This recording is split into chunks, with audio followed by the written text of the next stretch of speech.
최근에 벼랑 끝 상담이라고 하는 책을 서점에서 읽을 기회가 있었습니다.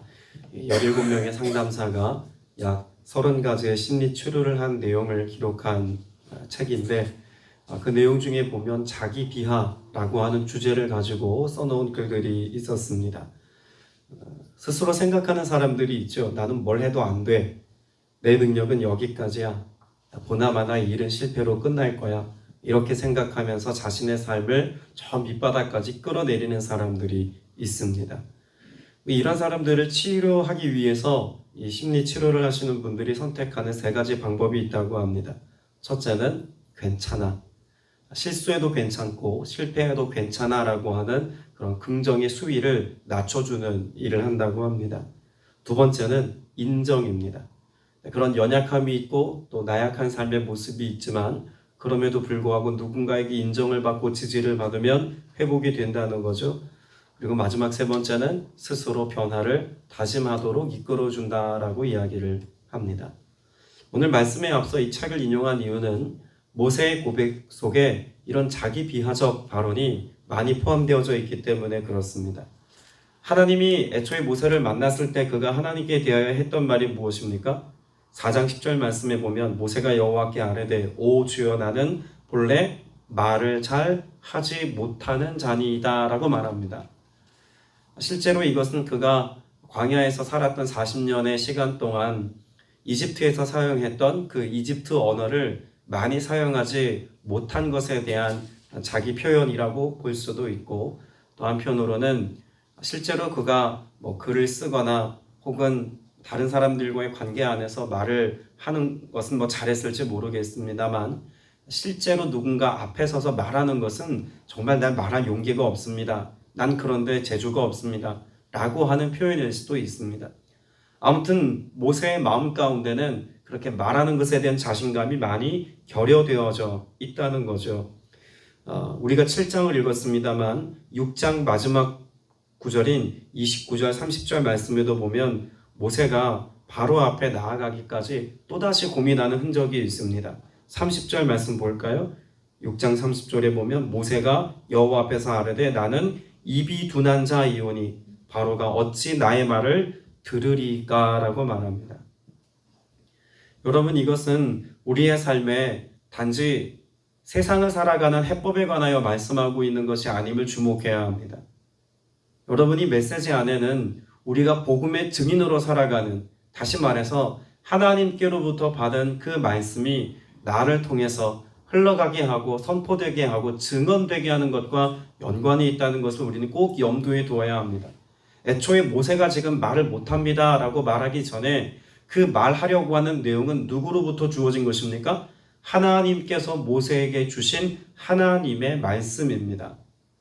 그러면 그 하나님으로부터 받은 말씀을 그가 선포하고 증언할 무엇이 있다는 걸까요? 사명이 있다는 거죠. 그런데 그 사명을 감당하기에는 나는 못합니다. 안 됩니다. 부족합니다. 라고 하는 자기 언어를 가지고 할 수 없음에 대한 이야기를 늘어놓는다는 이야기입니다. 여러분, 이것에 대한 하나님의 해법은 무엇일까요?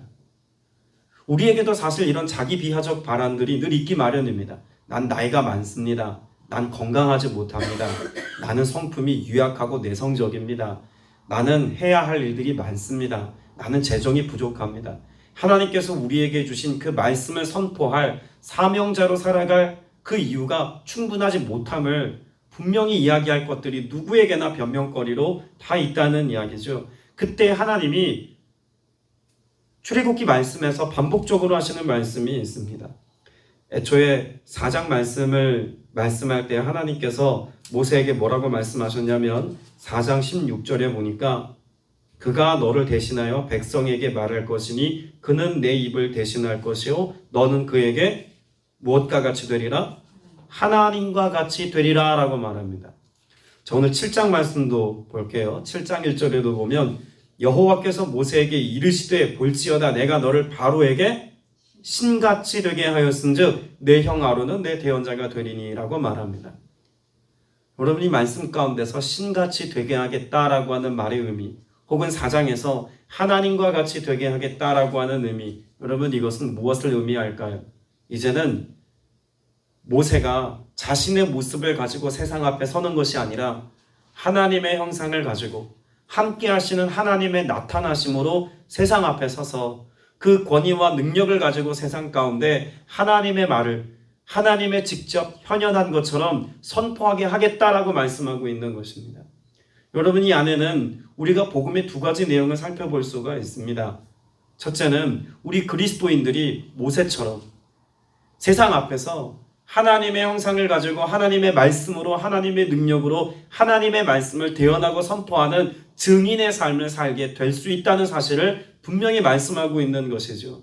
그리고 그와 같은 복음의 증인으로서의 삶을 살아가기까지 하나님이 우리에게 주신 말씀과 또한 우리와 함께 하시는 은혜를 우리가 누리며 살면 우린 충분히 세상 앞에 당당하게 서서 하나님의 하신 일들을 증언할 수 있다는 것입니다.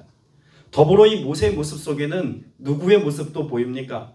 말씀이 육신이 되어 이 땅에 오신, 육신을 입고 계시나 하나님이신 예수 그리스도의 모습이 또한 보이기도 한다는 것입니다. 여러분, 우리가 세상 앞에 복음을 어떻게 전합니까? 나의 지식이나 나의 학문이나 능력을 가지고 복음을 전할까요?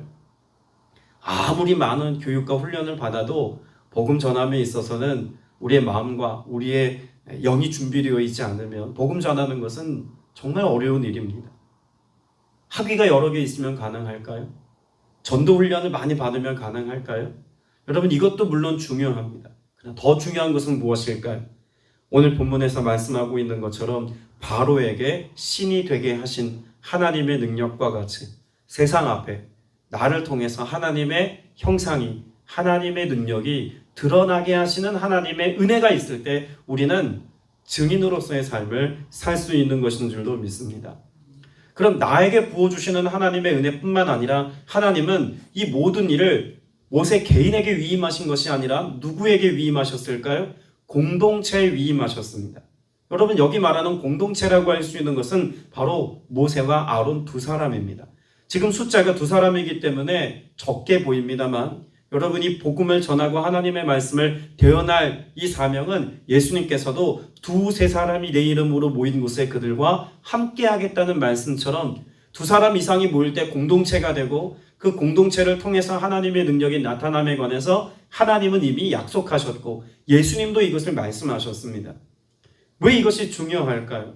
여러분, 이것은 창세로부터 또 출애굽의 구원 역사를 예표하신 이 모든 내용과 더불어서 교회 역사에 아주 중요한 기초가 되기 때문에 그렇습니다. 120명의 성도가 모인 그곳에 하나님의 영이 임했고 성령의 말하게 하심을 따라 말하며 복음을 선포하는 증인의 삶을 살 수 있도록 성령님이 역사하셨습니다. 그건 공동체 안에 부어주신 하나님의 은혜가 있다는 거죠.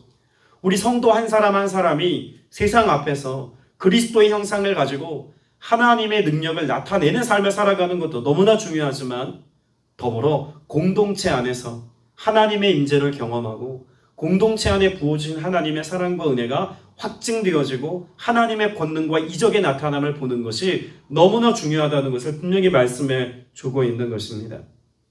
그래서 그 말씀의 흐름을 보면 2절에 내가 내게 명령한 바를 너는 내 형 아론에게 말하고 그는 바로에게 말하여 그에게 이스라엘 자손을 그 땅에서 내보내게 할지니라. 그럼 구약에서 하나님의 말씀이 예언자들에게, 선지자들에게 혹은 제사장들에게 임하였고 그 말씀은 백성들에게 선포되게 하셨습니다. 오늘날의 교회도 사실 비슷한 구조죠. 하나님이 목회자들에게 또한 깨닫게 하시고 말씀하신 것, 평신도 리더십들에게 세우신 자들에게 하나님이 주신 말씀들이 있고 그 말씀들로 하여금 가르쳐 지키게 하라는 그런 초대교회 성도들에게 주신 주님의 명령을 따라서 가르쳐 지키게 하면 세상은 그 주님의 말씀을 듣고 주님 앞에 돌아오는 하나님의 자녀로서의 삶을 회복하여 살아갈 수 있는 은혜의 지경에 함께 서게 된다는 것입니다. 이게 한 사람에게 뿐만 아니라 공동체에게 위임된 사명이라는 것을 우리가 아는 게 너무나 중요하겠죠. 그런데 그러한 사명자로서의 삶을 내가 혹은 교회 공동체가 감당하며 사는 그때에도 세상은 우리에게 어떻게 반응할까요? 자, 3절에 보면 내가 바로의 마음을 완악하게 하고 내 표징과 내 이적을 애굽 땅에서 많이 행할 것이나 라고 말합니다. 이걸 역으로 표현하면 하나님이 이 땅 가운데 표징과 이적을 애굽 땅에 많이 행해도 그들의 마음이 완악해서 복음을 듣지 않겠다는 것이죠. 오늘날 교회 공동체에 관해서 말하고 성도들의 삶에 관해 이야기할 때 더 선한 일을 많이 하고 더 착한 일을 많이 하고 더 믿음의 본을 보여야 하는 것에 관해서 강조하고 목소리를 높이는 시대를 삽니다. 물론 그것도 감당해야 되는 일입니다. 그런데 정작 문제는 교회가 아무리 큰 권능과 이적을 나타내고 무수히 많은 선행을 한다고 할지라도 더 근본의 문제는 어디에 있습니까? 복음을 받아들이지 않는 이들의 마음에 딱딱함에 있다는 것입니다. 복음에 관하여서 스며들 만한 여지가 이미 상실된 마음이라는 거예요. 굳어진 마음. 여러분, 이것을 깨뜨릴 수 있는 힘이 사람에게 있을까요? 교회가 더 많은 본을 보이면 이게 가능합니까? 물론 그 마음에 여백이 생기는 것도 물론 맞는 이야기입니다. 그것을 보고 마음이 돌아서는 사람들도 있습니다. 그런데 더 중요한 것은 무엇일까요? 복음이 선포되고 복음이 나타나는 그 자리에 결국 마음을 깨뜨리시고 그 굳어지고 딱딱한 마음을 온전히 회복해 하시는 하나님의 권능과 역사가 배제된 인간적 노력의 산물인 교회의 어떤 일들은 큰 능력을 나타내기엔 역부족이라는 것입니다. 세상을 바꿔야 합니다. 교회는 세상에 영향력을 끼치고 세상을 바꿀 수 있어야 합니다. 그런데 그것이 우리가 가지고 있는 지식의 한계나 우리의 노력과 수고로움만으로 되어지지는 않습니다. 항상 그 안에 성령의 역사하심과 하나님의 권능이 드러나고 나타나게 하는 통로로서의 사명을 저와 여러분이 감당해야 한다는 것입니다. 앞서서 모세가 신과 같이 되겠다는 것은 모세는 완전히 그 하나님과 함께하는 자리에서 배제되고 누구만 나타난다는 것입니까? 하나님만 나타나게 하겠다는 것입니다. 그럼 우리 그리스도인들도 마찬가지 아닙니까? 그리스도인이라고 하는 것은 내가 그리스도인임을 표방하는, 내가 교회 다니는 사람을 표방하는 게 그리스도인이 아니라 나와 함께 하시는 그리스도의 성품이, 나에게 말씀하신 그리스도의 말씀이 오늘 내 삶을 통해서 실제가 되고 구현되어서 인간 누구가 아니라 그리스도인 된 하나님의 사람으로서의 모습이 드러나게 하는 것이 우리의 사명인 것을 분명히 알아야겠죠. 이 모든 일들을 하나님께서는 어디에서 행한다고 말씀하셨는지가 중요합니다. 3절 후반부에 보면 내 표징과 내 이적을 어디에서? 애굽 땅에서. 애굽 땅에서. 여러분, 이 말씀을 우리가 단지 애굽을 심판하는 하나님의 심판자의 모습으로만 보아서는 전 안 된다고 봅니다. 왜냐하면 하나님께서 이 이스라엘 백성들을 내 백성이라고, 내 군대라고 말씀하시면서 그들을 구원해내는 하나님의 은혜도 있지만 뒤에 나오는 5절 말씀에 보면 애굽 사람이 나를 여호와인 줄 알리라 라고 하는 말씀에서 하나님은 무작정 애굽을 심판하시기만 하시는 것은 아니라는 것을 알 수가 있죠. 하나님은 애굽을 심판하는 것보다 더 중요한, 더 귀하게 여기는 일이 있었습니다. 애굽 백성들 역시도 여호와가 하나님이신 줄을 알게 하는 것입니다. 누굴 통해서요? 하나님의 택한 백성인 이스라엘 백성들을 통해서, 그 여호와 하나님을 통해서 이 땅의 모든 신이 아무리 사람들이 무수히 만들어냈다 할지라도 하나님만이 유일하신 신이시며 하나님만이 이 땅의 창조주시며 권능자이심을 알게 하는 것, 이것이 하나님의 목적이라는 것입니다. 우리가 7장 내용을 더 면밀히 보다 보면 10가지 재앙 스토리가 결국 나옵니다. 10가지 재앙의 내용을 우리는 잘 알고 있죠. 피, 개구리, 이, 파리, 악질, 독종, 우박, 메뚜기, 흑암, 장자의 죽음에 이르기까지 이 10가지 모든 재앙은 다 무엇과 연관되어 있습니까? 애굽의 신입니다.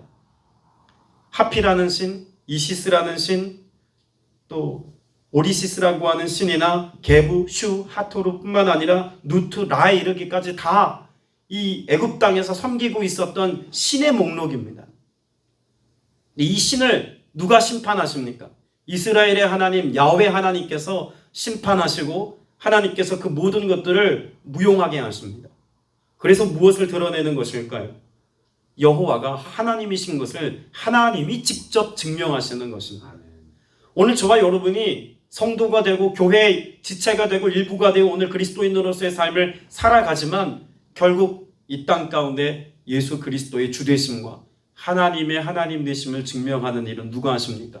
하나님이 하시는 것입니다. 그걸 우리가 뭐 하며 살아가는 걸까요? 믿으며 살아가는 것입니다. 그리고 나를 주님께 그런 하나님의 능력의 나타남의 도구로 내어드리는 것이죠. 헌신은 목회자나 선교사님들만 하는 게 아닙니다. 모든 그리스도인들이 내 삶을 주의 것으로, 하나님의 것으로 내어드리고 인정하며 살아갈 때 비로소 나를 통해 하나님이 나타나고 하나님의 말씀이 흘러가는 은혜의 역사가 있다는 것이죠. 그래서 정말 하나님께서는 애굽에 임재하셔서 그 애굽 땅에서 하나님이 행하신 일들을 통해서 여호와인 줄 알게 하셨습니다. 자, 그걸 증명하는 말씀들이 몇 구절이 있는데 12장 38절 말씀 보겠습니다. 출애굽기 12장 38절 말씀, 37절 38절 말씀을 읽을 텐데요. 12장 37절 38절 같이 읽습니다. 시작. 이스라엘 자손이 라암셋을 떠나서 숫곳에 이르니 이와 외에 보행하는 장정이 60만 가량이요 수많은 잡족과 양과 소와 심이 많은 가축이 그들과 함께 하였으며. 이스라엘 백성들이 장정만 60만이 나왔습니다. 그래서 어제 말씀 나눈 것처럼 대략 240만에서 300만 가까운 사람들이 출애굽했음을 제가 나누었죠. 그런데 여기 그 300만 가까운 이스라엘 군대, 하나님의 백성들만 출애굽해 나온 게 아닙니다. 누가 함께 나왔습니까? 잡족이 함께 나왔습니다. 소와 심이 많은 가축들이 함께한 것뿐만 아니라 잡족이라고 말하죠. 여기 말하는 잡족은 누구일까요?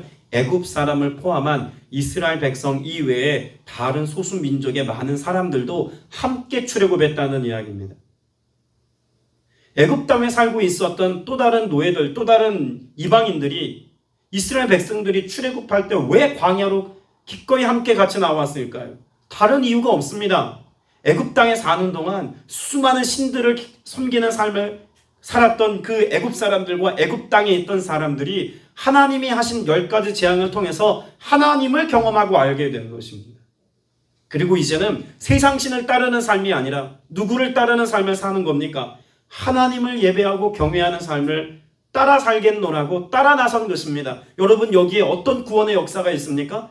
택한 하나님의 백성이라고 말하는 이스라엘 백성들의 구원만이 아니라 잡족을 건져내신 하나님의 은혜, 우리가 쉽게 간과해 할 수 있는 이 구절을 통해서 하나님은 열방을 구원하시는 구원자이심을 오늘 본문의 말씀을 통해서 알 수 있다는 이야기입니다.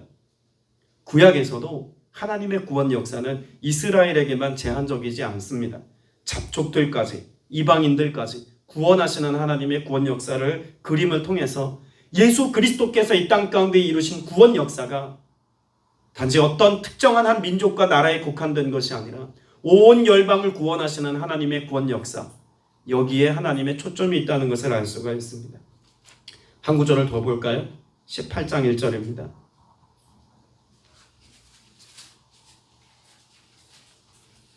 18장 1절 같이 읽습니다. 시작. 모세의 장인이며 미디안 제사장인 이드로가 하나님이 모세에게와 자기 백성 이스라엘에게 하신 일, 곧 여호와께서 이스라엘을 애굽에서 인도하여 내신 모든 일을 들으니라. 이드로가 어디 살았습니까? 미디안 땅에 살았죠. 그것도 베두힌과 같이 광야에서 그렇게 양떼들을 치는 삶을 살았던 하나님의 제사장에 속해 있는 사람이었습니다. 그러면 지금 이 이드로가 이 모든 소식을 다 들었을 정도라면 애굽에서 일어난 일들이 지금처럼 통신 매체가 발달했다거나 미디어가 발달한 것도 아닌데 그런 광야에서 베두인과 같이 살고 있는 이드로가 들었을 정도라면 애굽 주변에 있었던 많은 나라들이 이 모든 일들에 대하여 어떻게 했다는 이야기일까요? 듣고 알았고 두려워 떨었다는 이야기입니다. 그럼 우리 그리스도인들이 오늘을 살면서 해야 할 일들이 단지 교회 안에서 성도들끼리 즐거워하고 믿음의 사람들만 모여서 함께 하나님의 은혜를 누리는 이것이 우리의 사명이겠습니까? 아니면 우리에게 행하신 하나님의 역사가 세상 가운데 선포되게 하고 예수 그리스도의 말씀이, 예수 그리스도의 나타남이 우리의 삶에 얼만큼 실제가 되었는지를 증명하는 증인의 삶을 살아야겠습니까? 후자의 삶을 살아야 하지 않겠습니까? 내게 행하신 하나님의 일들이 세상에서 선포되고 고백되고 이야기되어질 때 그들이 하나님의 하나님 되심과 하나님의 행하신 일들을 그들의 귀로 들을 수 있어야 합니다. 오늘날 교회가 상실한 가장 중요한 본질 중에 하나는 선포의 영성입니다. 하나님이 하신 일들이 나를 통해, 우리 입술을 통해 선포되고 증언되고 고백되게 하는 것.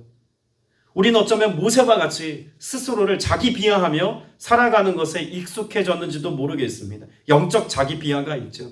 교회가 많이 위축된 시대를 우리는 살아갑니다.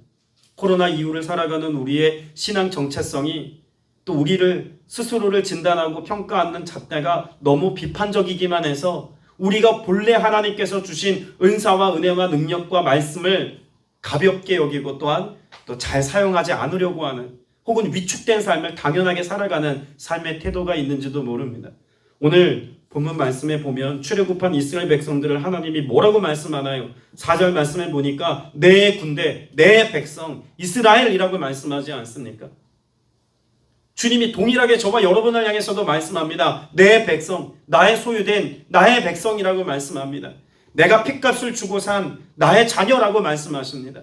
그렇다면 우리가 가지고 나아가야 할 태도, 어떤 일부의 연약함이 세상 앞에 비추어진다 할지라도 여전히 나에게 소명 주시고 사명을 감당하게 하신 이 하나님의 은혜가 저와 여러분을 통해서 세상에 흘러가게 하는 사명자의 삶 결코 가볍게 여기며 살지 말아야 합니다. 7절 말씀 읽으면서 말씀을 맺으려고 합니다. 7절 같이 읽어봅니다. 시작. 그들이 바로에게 말할 때에 모세는 80세였고 아론은 83세였더라. 왜 굳이 나이를 기록하고 있을까요? 단지 역사적 사실임을 밝히기 위한 어떤 기록의 수단이라고도 볼 수 있을 겁니다. 그러나 80세, 83세는 육신을 입고 살아가는 인간의 가능성이 끝난 세대입니다. 더 이상 그 나이가 이젠 많아서 뭔가 리더십을 발휘하기에도 뭔가 세상의 모든 세대를 아우르기에도 어쩌면 턱없이 부족한 어떤 그런 경험치를 가지고 있는 하나님의 능력 안에서 보자면 귀하게 쓰임받을 수 있는 여지가 가능하지만 사람들의 눈에 보기에는 그 가능성이 끝난 그런 나이가 80세, 83세입니다. 그때 하나님이 무엇 하십니까? 이들을 통해서 하나님의 일을 시작하셨습니다. 뭐 하셨다고요? 시작하셨습니다. 그러면 모세의 가능성은 끝났어도 그 모세의 가능성이 끝난 지점에 하나님의 일이 시작되더라. 여러분 이거 얼마나 중요합니까? 비단 그것은 나이와 상관이 없습니다. 건강도 마찬가지입니다. 내 건강이 더 이상 나를 지탱해주지 못한다고 여기는 그 어떤 끝난 지점에서 하나님의 일이 시작될 수 있는 것입니다. 내가 소유하고 있는 것이 넉넉지 않아서 내 재정 상태가 내 재정 건전성이 나빠진 어느 시점인데 그때부터 하나님께서 우리를 통해서 더 많은 구제와 선교의 사명을 감당하게 할 수도 있는 것입니다. 그럼 우리의 삶의 끝이라고 말하는 그 끝에서 하나님의 일이 시작된다는 것, 이것은 나이, 재정, 건강 모든 것과 관련되었다면 여러분이 7절의 말씀은 오늘을 사는 우리에게 얼마나 큰 도전이 되고 동시에 위로가 되는 말씀인지 모릅니다. 오늘 여러분의 삶에 나의 끝이라고 정의 내리고 있는 지점에 어디쯤 서 계십니까? 그런 나의 모습을 오늘 진단해 보시되 그럼에도 불구하고 나를 통해 일하시는 하나님을 기대하시고 기도하시고 또한 하나님께서 모세와 아론을 하나님의 영으로 사로잡아 주셨던 것처럼 모세를 세상 앞에 신과 같이 여길 수 있도록 하나님이 권능으로 함께 하셨던 것처럼 임마누엘의 주님 오늘도 나와 함께하여 주옵소서. 나를 여전히 주의 거룩한 도구로 사용하여 주옵소서. 그렇게 기도할 수 있는 여러분 되시길 축복합니다. 말씀을 맺습니다. 최근에 작년 연말부터 올해 초까지 계속 하나님 앞에 목사의 직에 관한 깊은 개인적인 묵상이 있었고 또 때로는 회의감이 들기도 하고 내적 갈등이 굉장히 심한 어떤 시기를 보냈습니다.